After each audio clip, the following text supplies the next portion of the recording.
A world powered by the blockchain is being formed right in front of our eyes. Experts are calling it the Internet 3.0, the next digital revolution. It's leaving many investors and even institutions looking for a path to take an early position in this massive opportunity. Bitcoin, Ethereum, Ripple, Dash, it's all speculation at this point. But what is certain is that the most profitable businesses for cryptocurrency and the blockchain is in the actual creation of these coins. This is why some of the top early adopters of Bitcoin, blockchain miners, fund managers, and even billionaires have come together to create a new vehicle to invest in the blockchain core itself. Get immediate access to this new company by going to crushthestreet.com/Bitcoin. Hello, everyone, and welcome in to crushthestreet.com. I got, a Bitcoin trailblazer on the line with me today, Trace Mayer of the Bitcoin Knowledge Podcast, the guy who introduced me to Bitcoin. I have a lot of gratitude for. Recommended Bitcoin at 25 cents, and he's just turned into an iconic figure in the Bitcoin community, just doing what he loves and making the world a better place. Is that fair to say, Trace? How you doing? Yeah, I'm doing great, but for me, it's not about money or making money. It's about the essential aspect of monetary sovereignty for the individual. And gold and silver, they're not just barbaric commodities, they're essential checks and balances in the political machinery, just like freedom of speech is. And now Bitcoin is this intersection between freedom of speech and sound money. And at the end of the day, at the bottom line, it's about monetary sovereignty for the individual. And so that's really what kind of is my core purpose with everything that I've done in regards to this area. It's not just about making a quick buck. Well, talking about a quick buck, I think it's probably within the last hour. Bitcoin was 16,000, and now we're looking at 17,500, depending on what exchange you're looking at. I just went to Coinbase, and an error has occurred. I'm sure it's getting bogged down right now with tons of traffic. Oh man, what is going on, Trace? Yeah, isn't it fun that freedom is profitable, that monetary sovereignty is profitable? For 100 years, we've been put upon by this spurious currency that's emitted from the Federal Reserve. The emission schedule is determined behind closed doors by the Greenspan coin or by the Yellen coin, right? Like, you can't trust this thing. It's just a confidence game, but at the end of the day, it's nothing really. It's just a mass hallucination.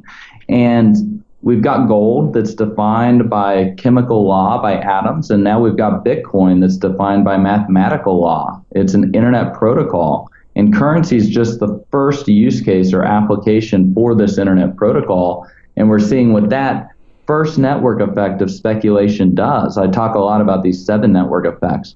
And there are a lot of people throughout the world that really want monetary sovereignty. I just got back from the 5th Latin American Bitcoin conference. I've been to all 5 of them. We had them in Rio, Buenos Aires twice, Mexico City, and this latest one was in Bogota, Colombia.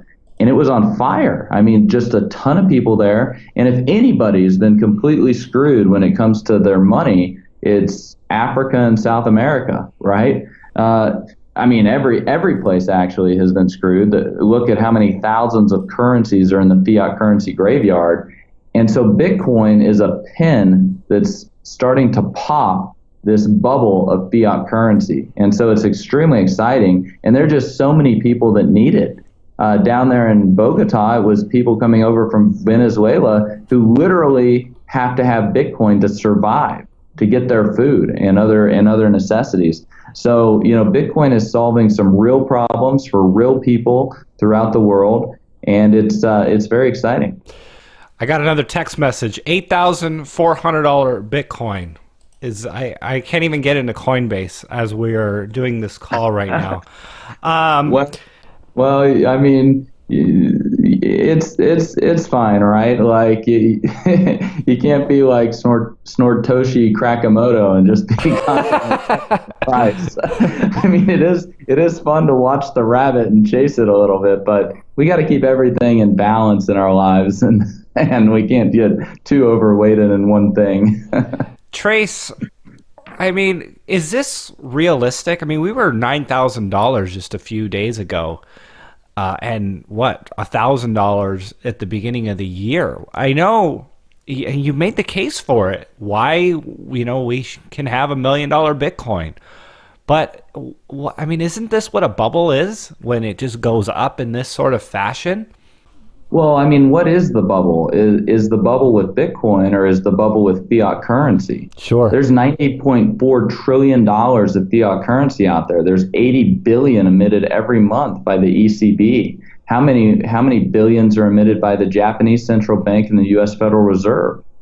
I mean, like, that's what's crazy. And so Bitcoin is limited in amount, strictly. It's not quote unquote elastic that can expand, because we rarely look at the demand curve when we're looking at currencies. We're usually always looking at the supply curve. Well, Bitcoin is fixed in amount. And so then you've got the two components that make up the demand curve. You've got speculation demand, everybody chasing the rabbit, like refreshing their price ticker. But then you've also got transactional demand.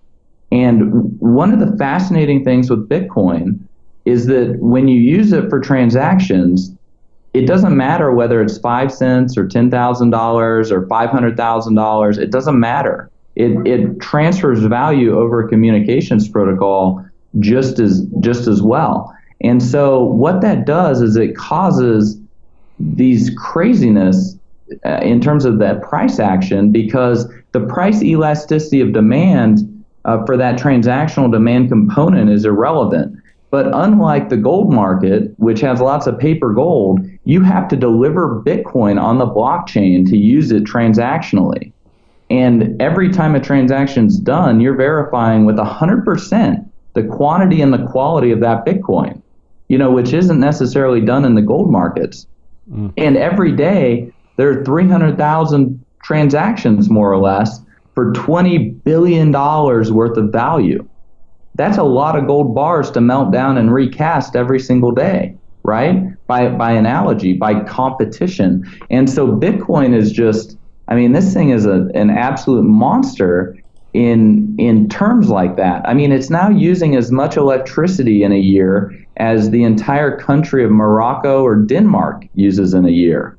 I mean, this distributed network, this decentralized internet protocol is a true force to be reckoned with. Right.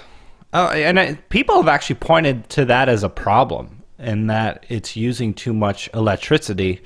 And because of that, the market is going to look for other alternatives, even something maybe like a proof of stake, so we don't have to use electricity the way we do now. What do you have to say about that?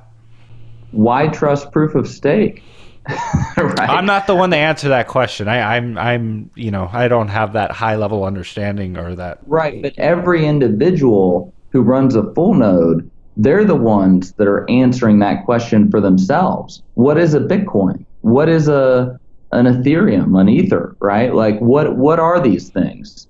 And it's the full node that you run that you do full validation to see whether that thing that you think you got actually conforms to the rules of the internet protocol, and then you're in consensus with the other people who are using the network. And so the market, it's saying that proof of work, solving these math problems with all these computers worldwide, that is what we can anchor trust into.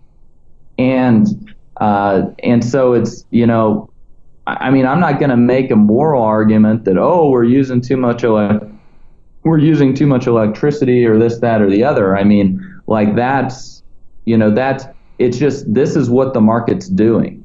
And so, you look out 3 to 5 years from now, there might only be two types of people, those who have Bitcoin and those who don't. And those who have Bitcoin are hedged against these increase, this potential increase in the price of electricity.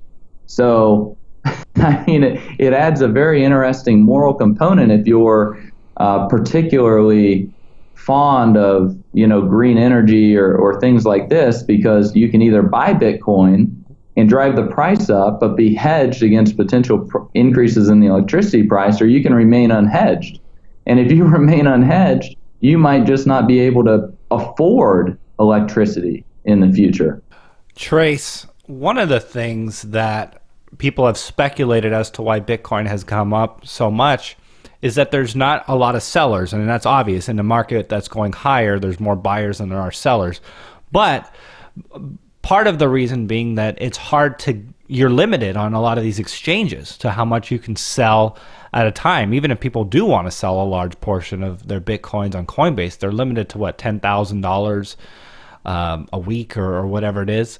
Is that part of, is that a negative? And if we do get a point where we can largely sell, is that going to put some more pressure on Bitcoin?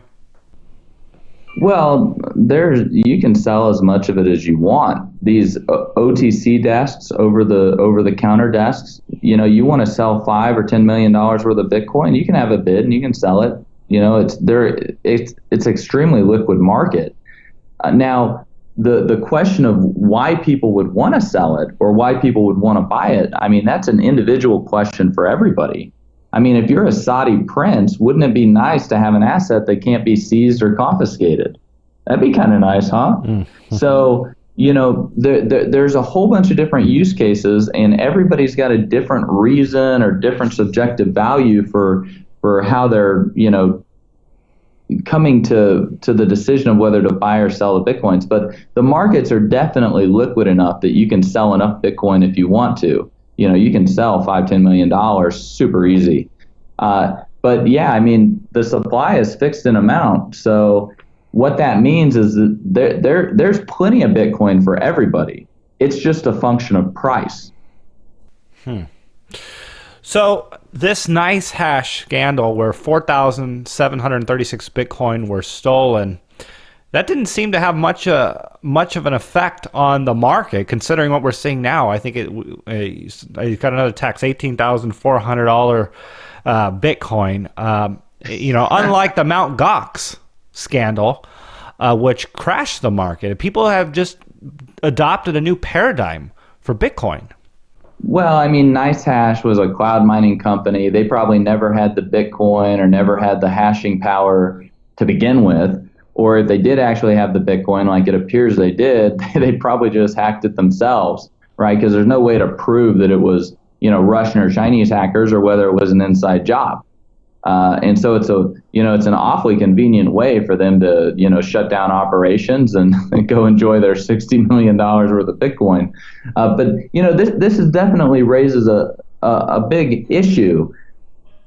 You have monetary sovereignty. That means you can run your own full node. You can validate all of your own Bitcoin transactions. So like, why do you trust anybody to hold Bitcoins for you?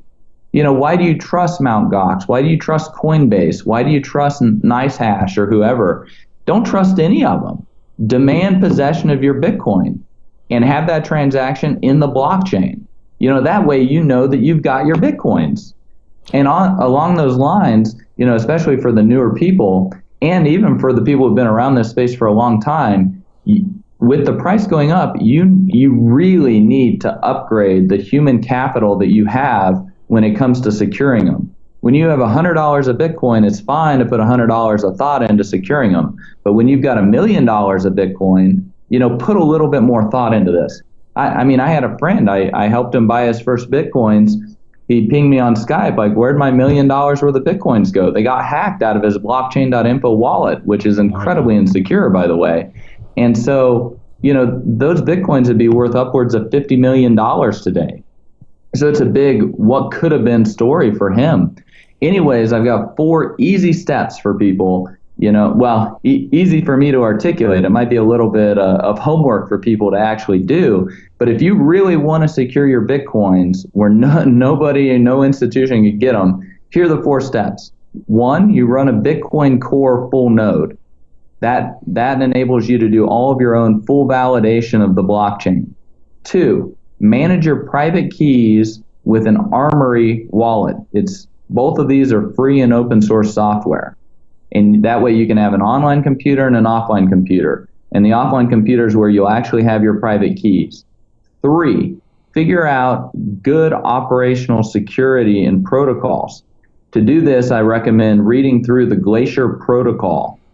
And 4, make sure that you have a general purpose computer that is highly secure to manage these private keys. And for that, I recommend the Purism laptop, www.puri.sm. And you follow those 4 steps, and you're going to be securing your Bitcoins in a very, very secure manner. And it helps you sleep at night, because you don't want your Bitcoins to disappear. And they're very attractive for thieves to steal. It's what thieves want to steal these days, because it's immutable. It can't be charged back. Wow.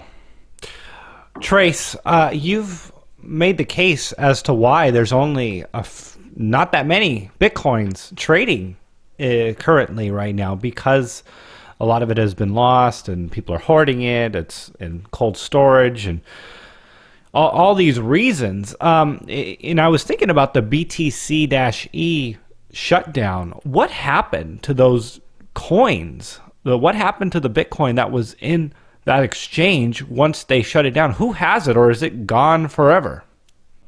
I haven't really followed that case too closely. From what I understand, like the Department of Justice in the United States, went after the BTC-E exchange, but then some of the coins were kept safe by the site operator and didn't get seized, and then they started up the site somewhere else. Anyways, it's outside of my purview, because 1, I don't trade on BTC-E. So it's not like I just don't really trade in general at all. I'm just a hodler. But I just don't have the financial incentive to really care what's happened over there. Sure. And so, but yeah, there's always this type of stuff happening. BTC-E definitely has a reputation for, not necessarily taking AML and KYC and regulatory compliance all that seriously, or perhaps it's just part of their business model to not do that stuff. And so, anytime you do something like that, of course, regulators and law enforcement are going to be on you like a duck on a June bug, which appears to be what happened. And if you're using services that do that type of stuff, then you're kind of at risk, knowing that at any time it could get swooped in and your wallet could get seized, kind of like what happened with Silk Road, and then your Bitcoins are gone. So Trace, we have the futures market, which many people are actually concerned about. They're speaking their concerns about, and we've seen what the central banks and the large bullion banks have been able to do with the precious metals market, with naked shorting gold and silver, and the fact that precious metals are unable to move freely. And you've covered that a lot. You were with GATA for a while, but what now with Bitcoin? If we introduce naked shorting to Bitcoin, do you see this as a problem? Oh my goodness! This is the $1 trillion can of worms, right? Right. So first, yes, as a consultant with GATA, and I was even involved and definitely understood a lot of what was going on with the gold price suppression scheme even before Bitcoin existed. And there is a lot of paper gold out there, which is why I used the analogy earlier that, the Bitcoin network is melting down $20 billion worth every day and recasting it into new Bitcoins. Thomas Peterby, he's the chairman and founder, CEO of Interactive Brokers.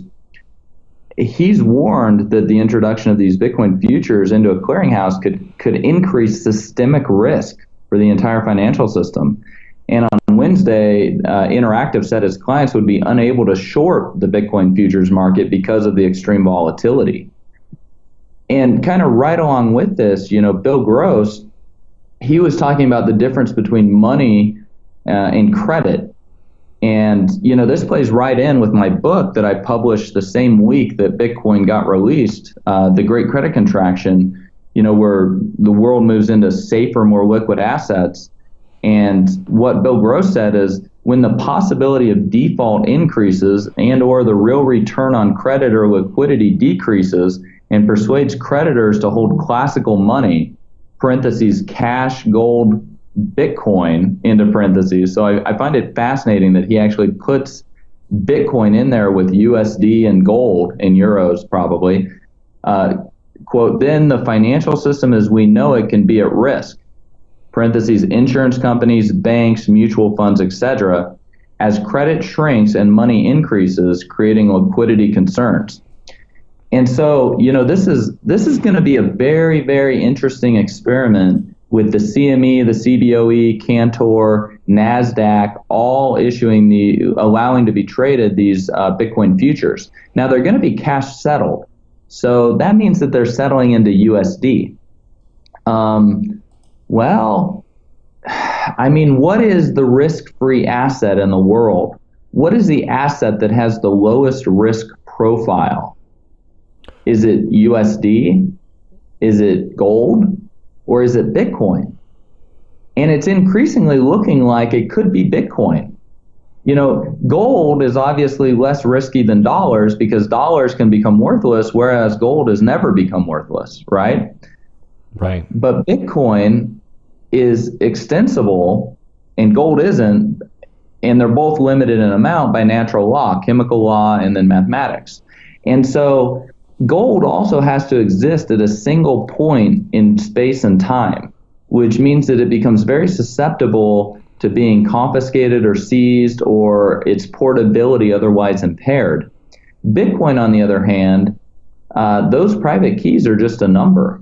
And you can use things like Shamir secret sharing, which we have implemented in Armory Wallet, to split up those private keys, to keep them in different places. You can use scripting language in Bitcoin like check lock time verify so that the Bitcoins exist in different places in terms of time. It's also extensible. You can do layer 2 stuff. Now that SegWit got activated, you can do layer 2. And just yesterday, the Lightning Network, they did some transactions over the Lightning Network. So, we'll be able to do thousands of transactions per second with things like the Lightning Network. So the question really becomes, what is the asset with the lowest risk profile? What is the risk-free asset? And then that asset becomes what we consider cash, right? And USD and gold, man, they got a lot of risks to them compared to Bitcoin. And we're at this point in history that is totally unique. The entire world is rethinking what money is. And there are really only 3 competitors in the ring. There are dollars, there's gold, and there's Bitcoin. And the market is increasingly betting on Bitcoin. It's up to $280 billion market cap. That puts it, in terms of narrow money stock, that puts it as number 17 in the world. It just surpassed Sweden. So, this thing is not like a little tiny experiment anymore, although relative to what it could become, it still is. It's like and so these CME futures, it's like a tiny tiny shunt into this tiny blueberry that connects it to the worldwide liquidity pools that are like oceans. And with how Bitcoin functions, there's plenty of Bitcoin for everybody, as I said. It's just a function of price. And so, and last week I was actually meeting with a major Wall Street bank, they're a bullion bank too. And there were top brass in the meeting, like managing directors, like heads of different parts of their trading and everything. And we were talking about this, and I was just like, it's cash settled, and it's going to be extremely hard to price because of forks. And whenever these forks happen, big Bitcoin hodlers, they will use the fork proceeds to just buy more Bitcoin, which takes down the saleable supply of Bitcoin, and it goes into deep cold storage. And so, like, if they try to naked short sell Bitcoin, as Thomas Petterfy talks about, they could just get totally blown out. And it could begin to pose systemic risks to the entire financial system. So, yeah, it's going to be fun to watch this price discovery happen, because we have, we're rethinking what money is. The largest tech fund VCs, the CEOs of the largest banks like Lloyd Blankfein and Jamie Dimon, they're honing in on Bitcoin's beacon. They're taking different positions. Jamie Dimon saying it's a fraud, but it could go to $100,000 a coin. Blankfein saying he's going to keep an open mind. And guess what? You get to battle all of that cognitive dissonance and everything. You get to battle that in the marketplace. And it's a game of keeps with Bitcoin because it's immutable and you can't reverse transactions. Like there's no bailout with Bitcoin, right? And so if Bitcoin is the survivor, like you don't get bailed out. You naked short sell this thing and you get cash settled into dollars, but those dollars have to be printed to infinity in order to bail out, too big to fail institutions that have decided to short sell it. Well, by then the world has just changed what money is to Bitcoin and gold instead of dollars. So I mean, this is a fascinating game now going to be played at the highest levels of finance. And yeah, it's a big question, like who's going to win? And a fascinating part of who's going to win, what are the costs of carry for Bitcoin? With gold, it's about 12, 18 basis points a year for insurance and storage and all that stuff. Sure. Right? With Bitcoin, you have no costs of carry. If anything, I guess you can impute like inflation from the Coinbase reward as being like part of your cost of carry, but that is imputed and discounted into the current price of Bitcoin. So in other words, if you're a hodler of Bitcoin, you can remain solvent longer than the market can remain irrational, right? But if you've naked shorted Bitcoin, well, you might get margin called, which means you become a forced buyer. So like the field is just tilted in favor of the Bitcoin hodlers. And so, yeah, it's going to get very interesting to see where all this craziness of speculation could take the Bitcoin price and this price discovery. Trace, one of the things that we talked about prior to the call was I would like to get this over the call with you. And that is, at least for me, I've been seeing a lot of these different altcoins as different technologies that are coming online and on-ramps for blockchain technology uses. I mean, you have Steemit, which is a great, I'm not going to say put a endorsement on it, but an opportunity to use blockchain for content creation.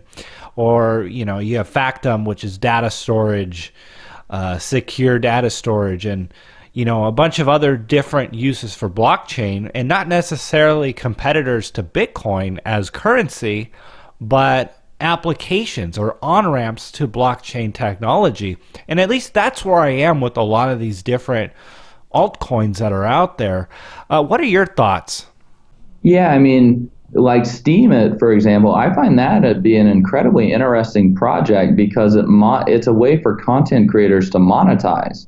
And so, and also DTube, which uses, I think it's IPFS for video, like, with YouTube and Twitter and Facebook, like taking political stances and impacting content creators monetarily based on whatever they're talking about, the content of what they're talking about, especially with political opinions, like, yeah, we need decentralized networks that operate with consistency to one and all, right? And don't have this political bent to like the services that they offer. So like with Steemit, I find that incredibly interesting, and people can actually make more money with that than they can make with YouTube. Then we've got other projects, and you mentioned Factom, and it's like, well, why use Factom, which has its own token, and they did their own like ICO and all this stuff to basically bilk money from investors, when you could instead use the Chainpoint protocol and do the same thing with Bitcoin, but not have a token, and thus be able to do it a lot cheaper. So, like, I think a lot of these ICOs, they try to hide behind technical jargon to basically just like scam money out of investors. And if you look at ICOs, in 2017, the first half of the year, I mean, they raised like $3 billion total over the last couple of years. A lot of money's flown into them. But now you price the tokens of these ICOs in Bitcoin, and they're down like 80, 90%, pretty much across the board. Right. So pretty much, you look at these ICO scams, and sure, there might be a rare case where some actual R&D is getting done. But that's, really what I think the purpose of these ICOs is to separate people from their Bitcoins. That's interesting. Yeah, no, they're just a bunch of charlatans. Well, and I see your point, but is it fair to say that, and you gave the caveat that there might be some that are out there that are not, but, that's almost like making the point that everyone needs to use Amazon because they're becoming this big behemoth giant, or you have to buy a car from a certain car manufacturer because they're the biggest and they're the best. Why go anywhere else? Well, that's just the nature of markets. They're going to be competitive, and when there's opportunity in an area, people are going to dive in left and right. And won't it be left to the market to decide whether or not those other coins are viable or not? Well, I mean, that's what I'm pointing to. I'm pointing to the scoreboard. Like if these coins were actually viable and actually useful, then their price in Bitcoin would be going up. But instead, that's going down 80-90%. Mm-hmm. I mean, these are all just a bunch of like clown car shows with a bunch of amateurs or actually professional like thieves and charlatans. I mean, there are very, very few altcoins out there that have outperformed Bitcoin in terms of Bitcoin. I mean, I interviewed Evan Duffield. He's the lead developer for Dash. I interviewed him. Dash was $3 and it was 0.009 Bitcoin. Dash is currently something like $700 and 0.05 Bitcoin. Mm. So it's up maybe 5x in terms of Bitcoin over the last 24 months. So, I mean, you have to, if you're going to shift what the risk-free asset is, or the asset with the lowest risk profile, what it is, to Bitcoin, then you need to start using Bitcoin as a numeraire also, that you measure all your other investments against, whether it's a triple net leased property, whether it's a stock, whether it's your dollars, or whether it's some ICO scam that you might get suckered into.